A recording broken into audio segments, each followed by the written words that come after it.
Hi, this is going to be the second episode of this channel about the third attractor, and today we're going to be talking about collective intelligence.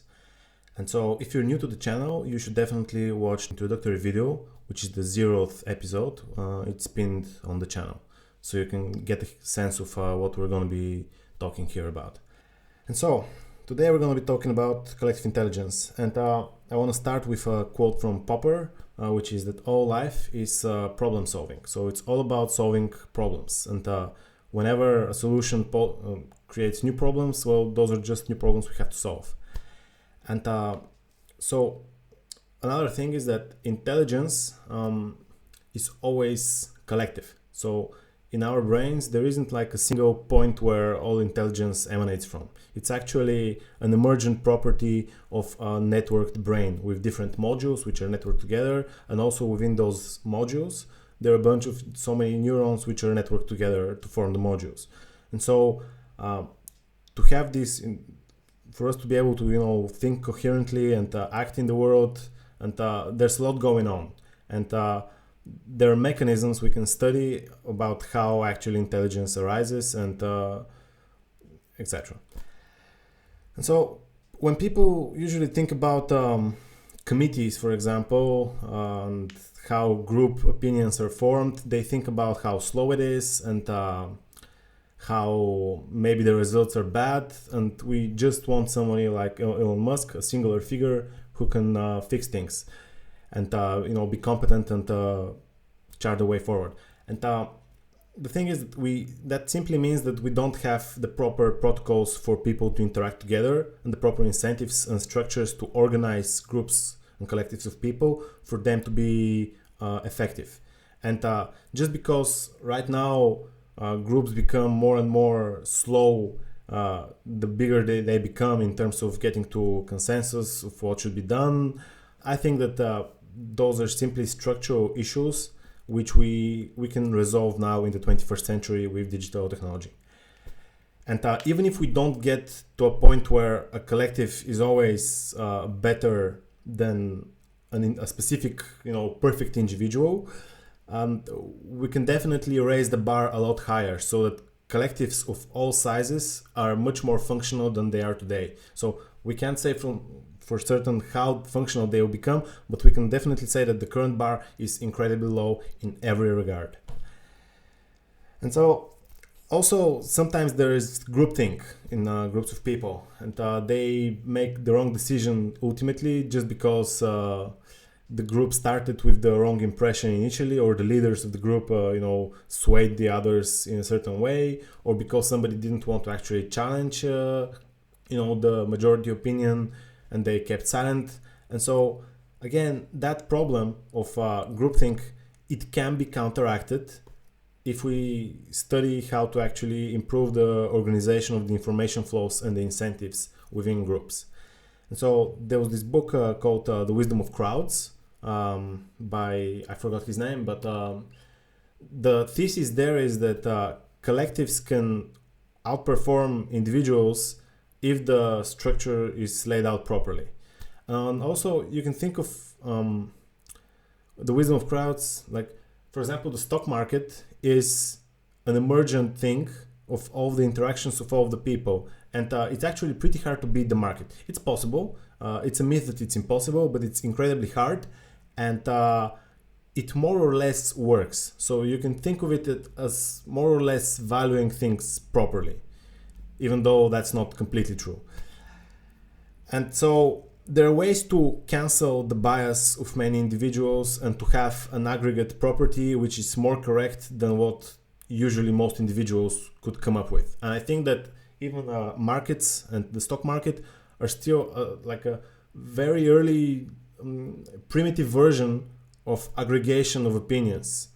And we can do a lot better than a stock market to aggregate information, both for the economy or different aspects of it, or anything, not just in economic terms.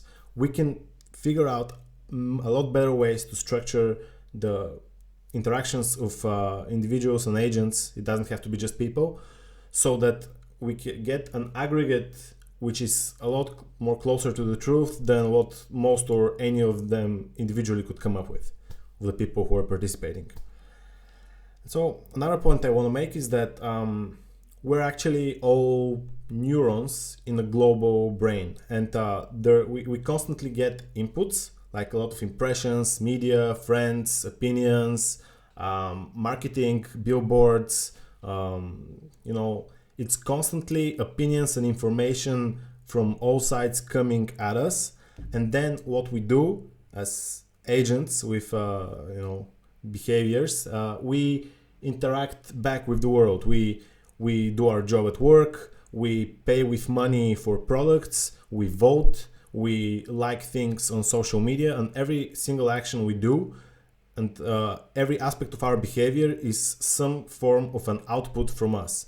And so we can view society like a global brain with different individual neurons who are structured in some way, and there's a bunch of inputs in each of them, and there are a bunch of outputs which affect others, and they're in turn the inputs for them. And so one thing about social brains is that usually the bigger they are, the more things they can do, and there's division of labor, there's specialization, and they could be more or less functional depending on the social technology they have access to, or they have invented, or it has evolved up until that point. Or they can also adopt and copy good social technology from other social brains, other communities, other nations, or whatever. Let's move on to the next points I have lined up here.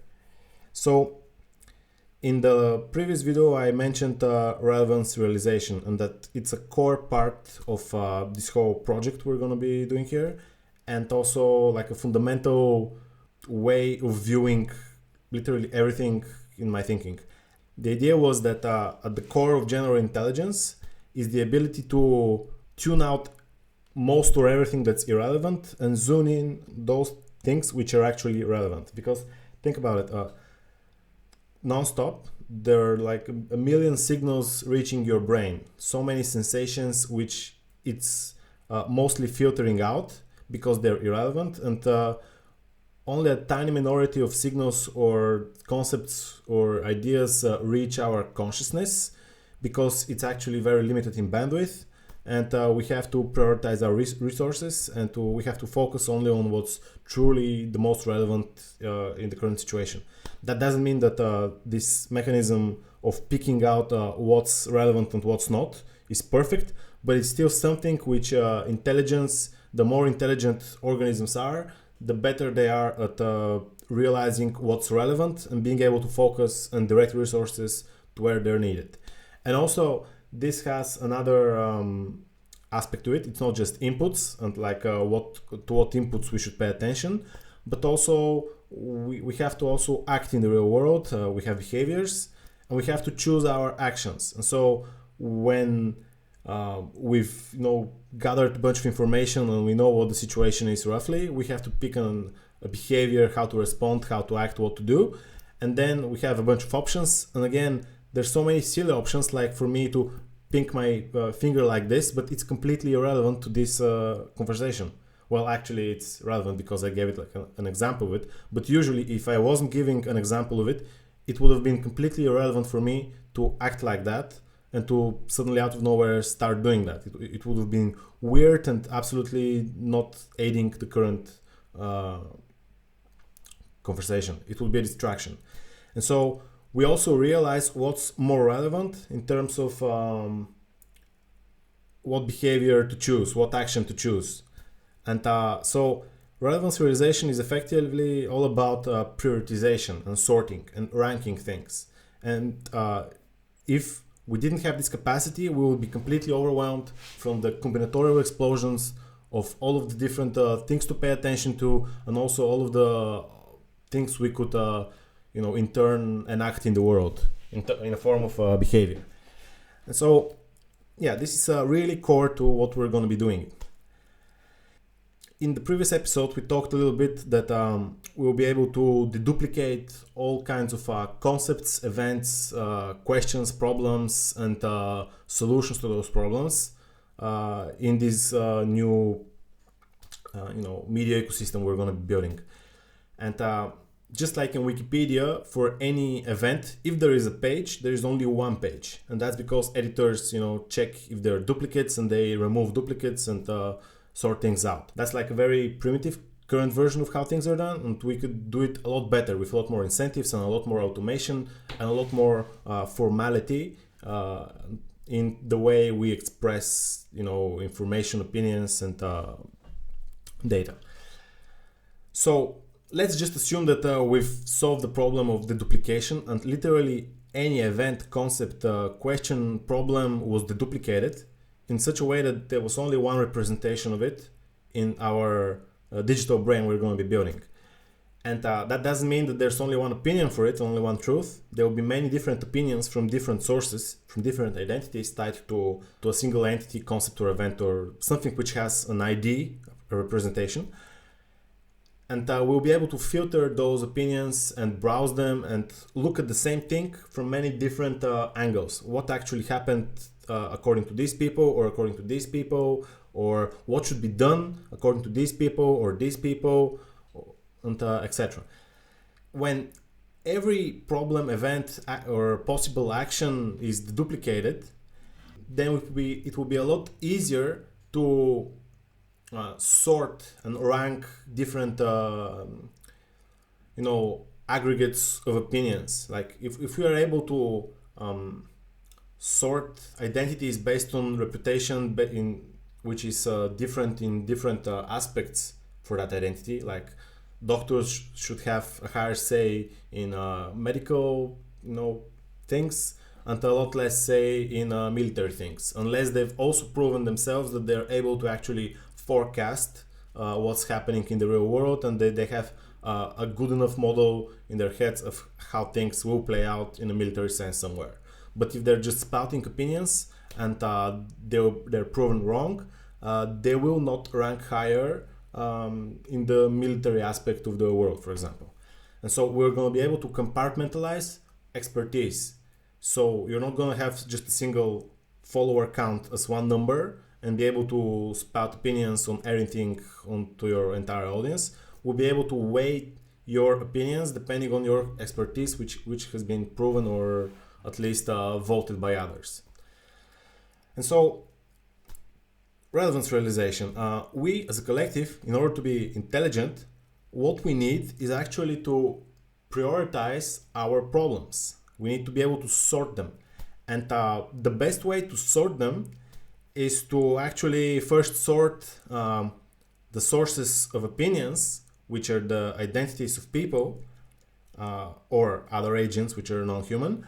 And once we've sorted them based on competence, we can see what the most competent think, and we can aggregate their opinions and sort the result in such a way. And we can vote on how we want these sortitions and algorithms to work. We can vote on the rules of the game, and then we can churn it, we can compute the result and see what the right people think are the most pressing problems.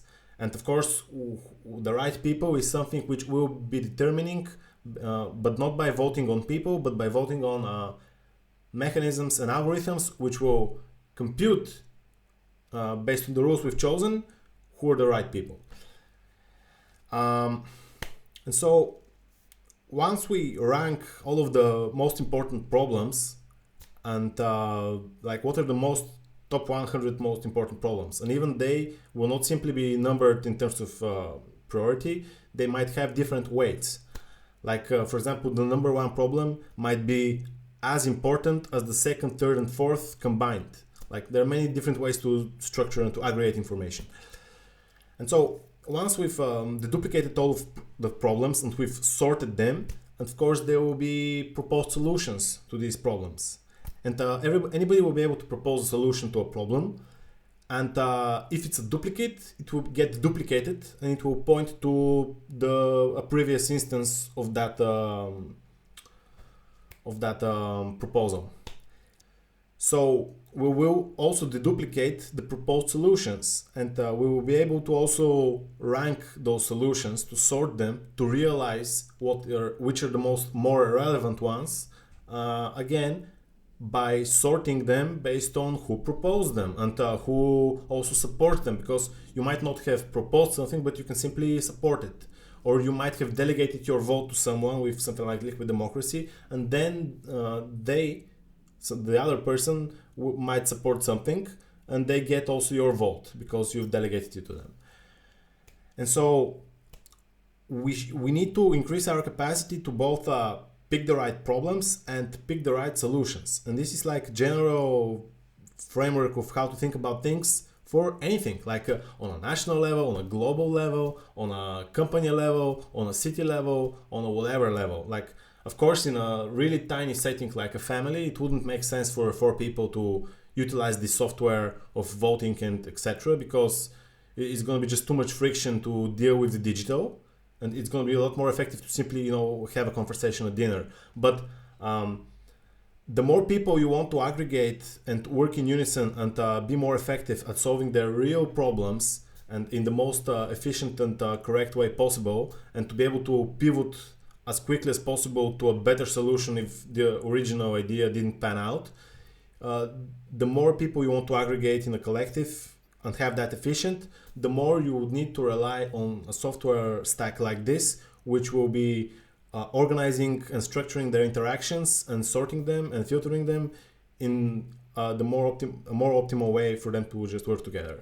And of course, these rules, how this software works, any aspect of it will be tunable, and we'll be able to vote in it, and we'll be even able to branch in different ideas of how to organize opinions and information. And in time, one of the branches might prove out that it's a better one because it's giving better results, and then the other branch can just simply adopt the other one. And so, yeah, we will be able to constantly fork on any aspect and see which is the better idea, which is the better way of doing things, and then pick the winner. And so this software stack is going to facilitate evolution on literally any aspect of it, of any aspect of social organization. Okay, so what else do we have here? Goal-directedness and agency. Like for a collective, it makes sense, they want to exert agency, and they need to, specify their goals. And what are our current ways of specifying our cultural or national goals? Like, we don't have a good way. We vote for people in a way which was devised a few centuries ago when we didn't even have electricity. And so I don't think we have a good way of actually, expressing our goals and being able to sort those expressions of what should be our goals based on some way.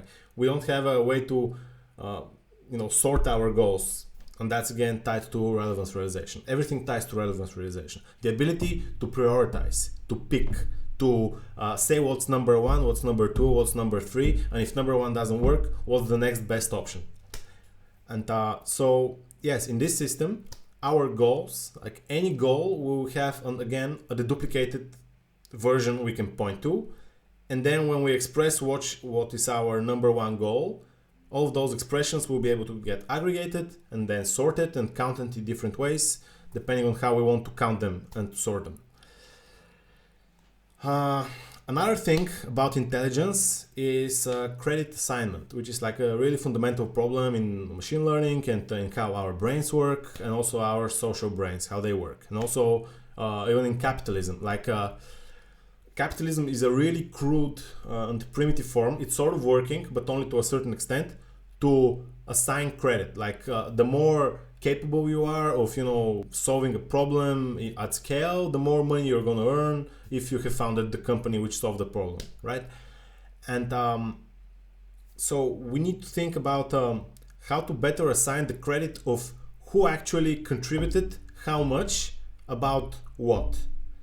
And if a solution was successful in time, which was proposed and chosen and acted on, we need to see who was in support of it and who was against it. And those who were for it, and especially those who proposed it first, or who backed it first and first said, yeah, I agree, this is the right thing to do, they should get the most rewards in some way. And in this system, that's going to be through reputation. So once we've deemed like a solution to be a success, or at least a partial success, we can decide how much points or credit to give to those people or identities who have contributed the most to that thing being picked in the form that it was picked and proposed. Also, like in liquid democracy, we'll be able to delegate our votes.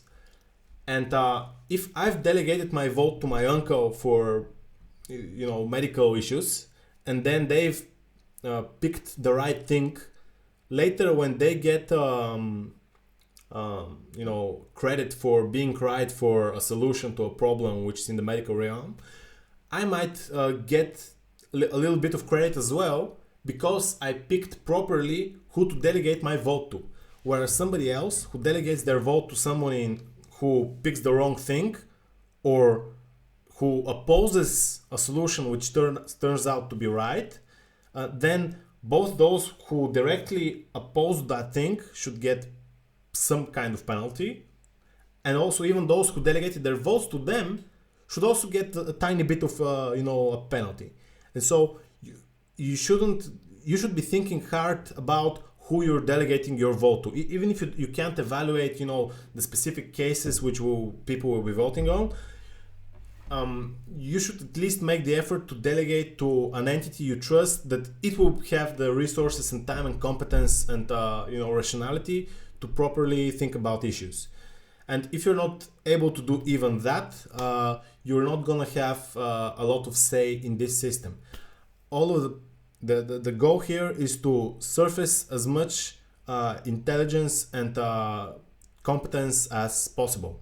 And so this is like a form of backpropagation. Even if I don't vote directly on a bunch of issues, if I've chosen the right representatives for me who are consistently killing it, right, I should get some like a form of benefit. And that's like a backpropagation one level deeper than the usual. So yeah, it's all about accountability and skin in the game. If you're right, you should rise, and if you're wrong, you should lose something. And it's okay, because the alternative is what? Incompetence, inability to choose, inability to prioritize, and just like superstition and no rationality, and just bad things. Okay, another thing about collective intelligence is the topic of coordination. So also cooperation. So cooperation is what are the incentives for us to play together well and to want to play together. And coordination is even if we want to play together, how do we optimally play together so that we don't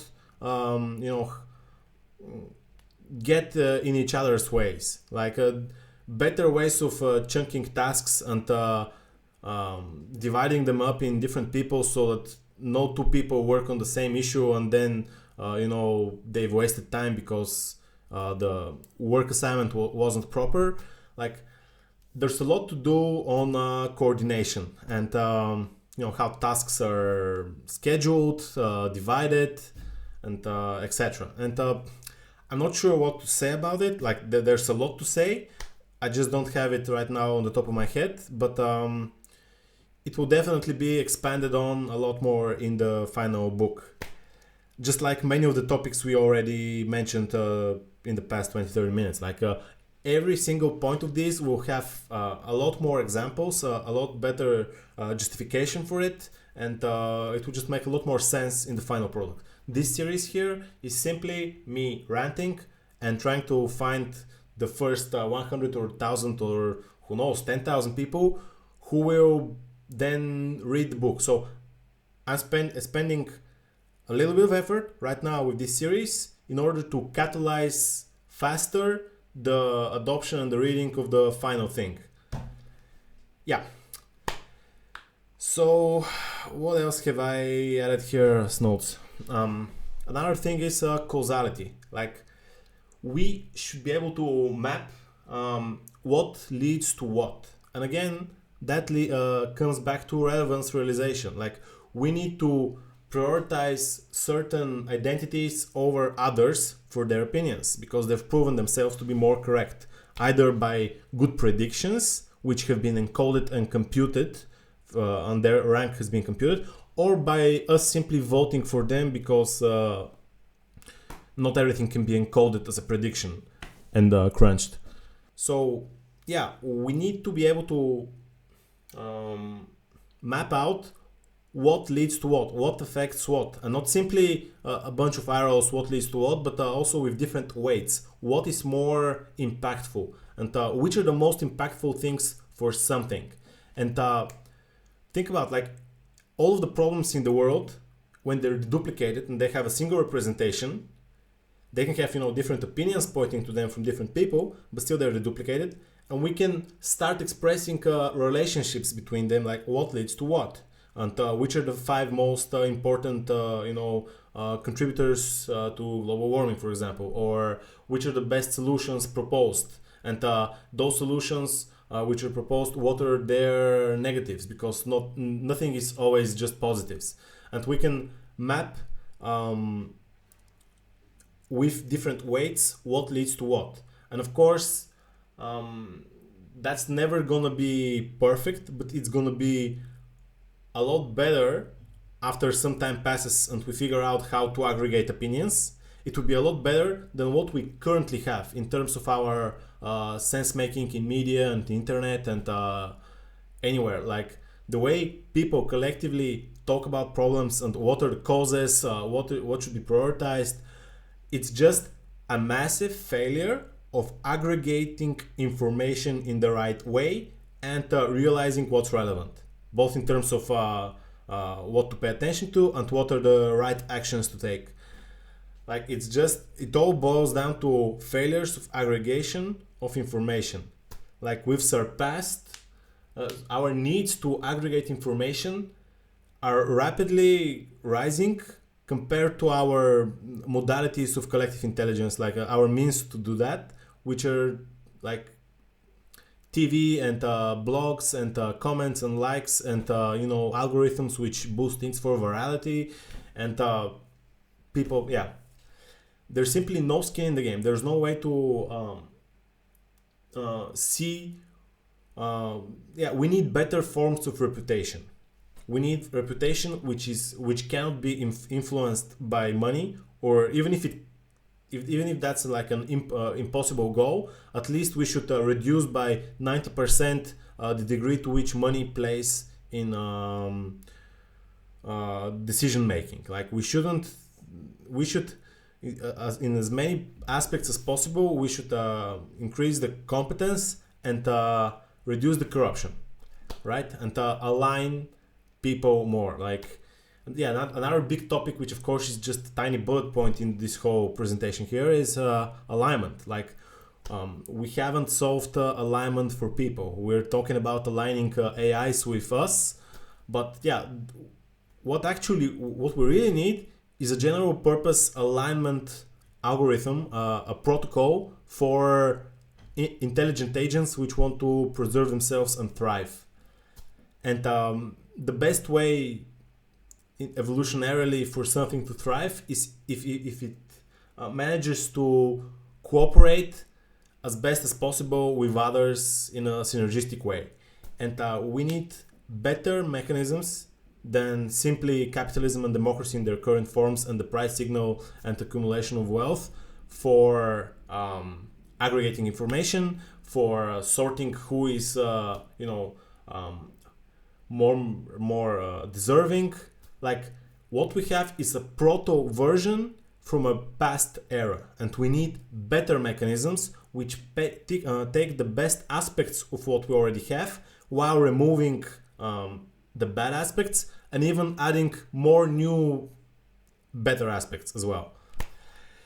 Yeah, so we need a better alignment protocol for collectives, for people of collectives of any size to work in a direction.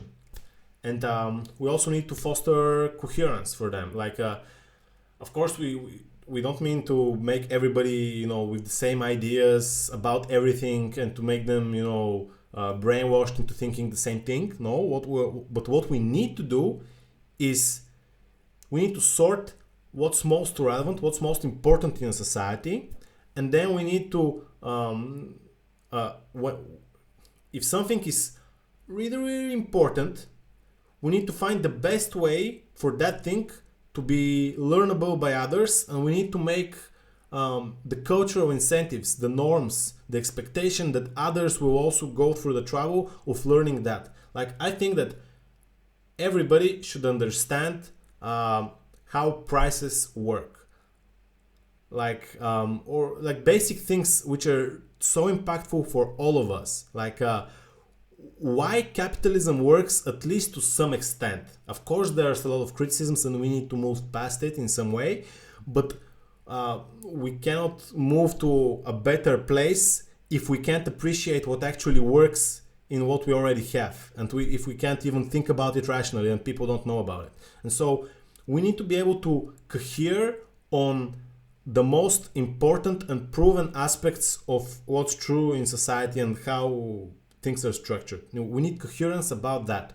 And again, that, I think, boils down to relevance realization. Like, we need to realize what are the most relevant things on which we should all cohere and have like an incentive, a social incentive or a pressure or expectation that everybody else will at least make the effort to, educate themselves on certain topics. And that's like the fundamental aspects which I think most or all people should be aware of.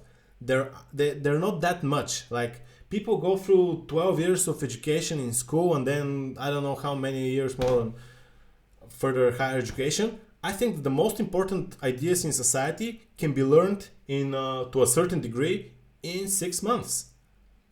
And again, we need to figure out on which aspects we need to cohere around. Like, we also need to cohere around what are the best protocols for alignment, for coordination. And so the goal of this system is to foster the evolution of the means of alignment, coherence, coordination, and all of that jazz. Another thing about collective intelligence is stigmergy, which is, let's see how I'm going to butcher it. I'm going to completely butcher it. So stigmergy is really important, and it's going to be a foundational piece of the book and the whole digital thing we'll be building. And the idea is for how agents use a shared external memory and they build on each other's work. And the best example for that is Wikipedia. Like, we all profit and use it, which is the work of others. We can also contribute a little bit to it somewhere. Of course, we can poison the data somehow, but hopefully, and on average, it gets fixed. And despite all of the problems with Wikipedia, it is absolutely a net benefit to the world. And it also is a proto version of a stigmergic medium for an encyclopedia. And what we will be building here is like the next iteration of Wikipedia as well. But still, it's a really good example of what stigmergy is. It's an external medium which is shared, and we all, not all of us, but some of us contribute to it, but we all use it and benefit from it to a large extent.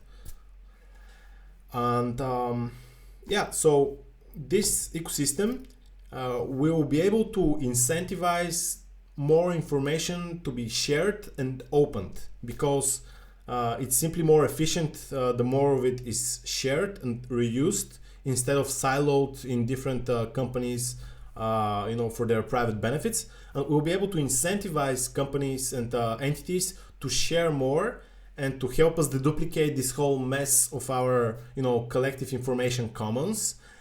And that's going to be our shared memory, which will be stigmergic to a large extent.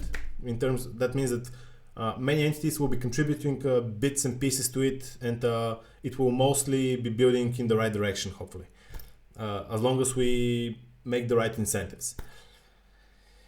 Another point I want to make is the integration of information. versus its fragmentation, which is actually related to what I was just talking about. So what does integrated information mean? Like there's this theory about consciousness called integrated information theory, and while I don't subscribe to it, I don't have an opinion on it, I think it's really useful to think about the concept of integrating information. And here's how I think about it. It means that we shouldn't have we shouldn't have duplicates of the same thing on many different places. When something is proven not correct, everything which depends on it causally should be instantly notified somehow, and not just directly from one thing to another, but from one thing to another to a third thing to a fourth thing. Like we need to be able to trace all of the causal relationships of different entities, concepts, problems, solutions, etc. And whenever we need to also be able to rank those signals which traverse those effects. And what we actually currently have is fragmentation in many ways. Yeah, I guess in the future I can expand a lot more on this, or at least in the book, like it's going to be a lot better. Okay, just one more point. So what is culture? And again, I'm gonna probably butcher that, but according to Greg Henriquez, it's our system of collective justification for what is true, why we think it's true, what we think should be done, and etc. It's just like arguments and explanations for different things which are networked in in our culture, which is like living in our brains collectively. And I think that we can improve how our culture works on top of a medium like what I'm proposing, where any concept, event, entity, or whatever is deduplicated, and we have properly, or at least we're trying to properly map the causal relationships on them, what contributes to what, by how much, what's more important, what's more relevant, what should be prioritized, who should be listened more in a certain area, and all of that. Like anything which can be, we can ask a question which starts with why or how or what. Like all of those are different justifications for different aspects of how our world works. Like we have a justification for why our current system is maybe the best we've currently gotten to, or why we want democracy. Like maybe we don't have the proper justifications for them, but still we have justifications for why we have what we have, and why we need to want what we want, or etc. So culture is just like a big jumbled mess of justifications which are gradually evolving and changing through time. And what we need is to actually improve the ability for our collective intelligence, our justification network, to evolve so that it helps us better solve our problems, which also means that we need to better recognize what our problems are and we need to rank them. And yeah, that's what I want to say for culture for now. Like, of course, it's like a lot bigger topic, but this is what you get for now. So in the future, maybe in the next episode, we're going to talk about consciousness, but not like a collective consciousness in the Jungian sense. But again, it's going to be about the collective consciousness, but not in what he meant. We're going to be talking about why and how consciousness evolved. We're not going to pinpoint to a specific theory, but at least general things on which we all agree about what consciousness seems to be and what its functions seem to be. And then we're going to talk about how that maps to our societal needs, like how we can get some perspectives of what consciousness is and apply that to our collective brain. We're also going to talk about attention a lot more and how it's allocated. And again, of course, a pivotal thing for that is going to be relevance realization. Like, how do we realize what we should pay attention collectively, and etc. We're also going to talk about our sense of self, and yeah, I guess consciousness, attention, and the sense of self are really tightly connected, and maybe that's going to be our next episode. So another note, we have a Discord server which is still in its early innings. There are only a few people, but in time it's going to grow, and even if it doesn't grow a lot in the next 12 months during these episodes, I think that once I start publishing my full book thing, then things are gonna start growing a lot more. And I think, if you want to ask questions to me or to others in our little community, you should definitely join the Discord. You can find it in the socials links down in the description. And that's it from me for today. And hopefully my next episode takes less than 40 something days. Bye.